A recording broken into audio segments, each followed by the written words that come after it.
Useful structure. English میں کچھ structure ایسے ہیں جو بہت ہی اہم ہیں اور بہت زیادہ استعمال کیے جاتے ہیں، مگر بہت سارے لوگوں کو ان کے استعمال اور میننگ کا پتہ نہیں ہوتا. یہ اسٹرکچر ہیں there is and there are, have to and has to اور گوئنگ ٹو. چلیے ان سب کی الگ الگ تعریفیں، میننگز مثالوں کے ساتھ دیکھتے ہیں.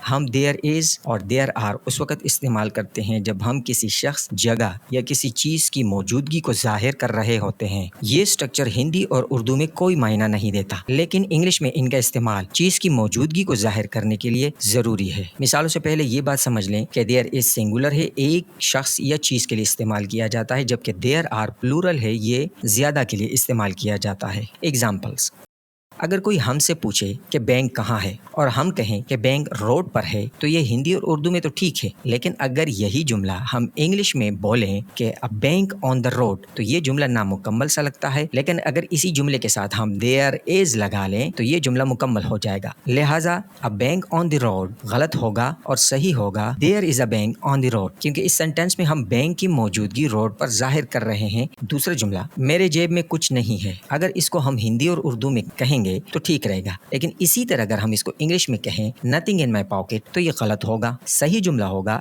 there is nothing in my pocket، میرے بیگ میں بہت ساری کتابیں ہیں. یہ جملہ اسی طرح انگلش میں many books in my bag غلط ہوگا، جبکہ اس کے ساتھ لگانا پڑے گا there are many books in my bag، ٹھیک رہے گا.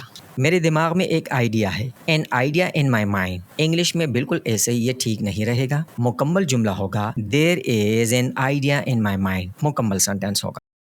دیر از اور دیر آر افرمیٹو میں دیر از اینڈ دیر آر ہوگا، نیگیٹو میں دیر ازنٹ اور دیر آرنٹ ہوگا، اور انٹروگیٹو میں از دیر اور آر دیر ہوگا. اب آتے ہیں ہیز ٹو اور ہیو ٹو کی جانب. اگر ہمیں کوئی ایسا کام کرنا ہو جس میں ہماری چاہت اور مرضی شامل نہ ہو، یا پھر ایسا کام جس کا کرنا ہمارے لیے مجبوری ہو، تو ہم ہیز ٹو اور ہیو ٹو ہی استعمال کرتے ہیں، بالکل ایسے ہی جیسے کسی قانون یا رولز کو فالو کرنا پڑتا ہے. ہیز ٹو سنگولر کے ساتھ استعمال کیا جاتا ہے، جیسے ہی، شی، اٹ یا پھر کوئی بھی ایک نام. اور ہیو ٹو پلورل کے ساتھ استعمال کیا جاتا ہے، جیسے آئی، یو، وی اور دے یا پھر زیادہ ناموں کے لیے. اب آتے ہیں ایگزامپلس کی طرف. I have to do whatever my boss orders me. اس سینٹینس سے پتہ چلا کہ باس جو کہے گا وہی کرنا پڑے گا، اس میں ہماری مرضی شامل نہیں ہوتی. اس طرح کی سچویشن کے لیے ہم have to اور has to استعمال کرتے ہیں.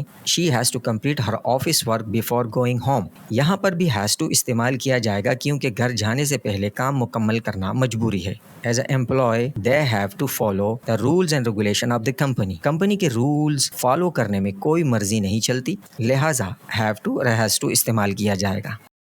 چلیے اور ایگزامپل دیکھتے ہیں. You have to stop on a red light while driving.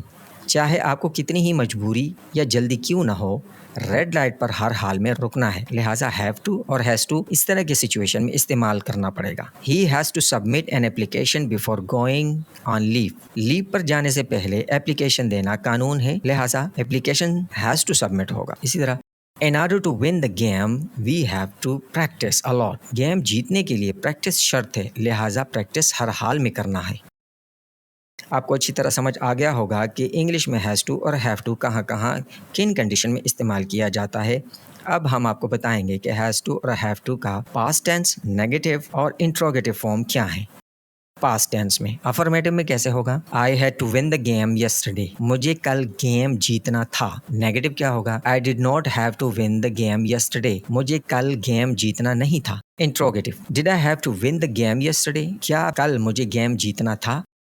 have to has to present tense میں affirmative. I have to finish my work before going home. مجھے گھر جانے سے پہلے کام ختم کرنا ہے، یا پھر اس کا ایک معنی اور بھی ہے کہ مجھے گھر جانے سے پہلے کام ختم کرنا پڑتا ہے، کیونکہ یہ present indefinite کا سینٹینس ہے. Negative: I don't have to attend meeting in my job. مجھے اپنے کام میں میٹنگ اٹینڈ نہیں کرنا پڑتی. Interrogative: Does she have to attend meeting in the office? کیا اسے آفس میں میٹنگ اٹینڈ کرنا ہے یا پھر اسے آفس میں میٹنگ اٹینڈ کرنا پڑتا ہے؟ یہاں نوٹ کر لیں کہ ڈڈ کے ساتھ had to کیوں نہیں لگتا یا ڈز کے ساتھ has to کے بجائے have to کیوں استعمال ہوا ہے. یہ سب تفصیل جاننے کے لیے ہماری video logic of third person ضرور دیکھیں.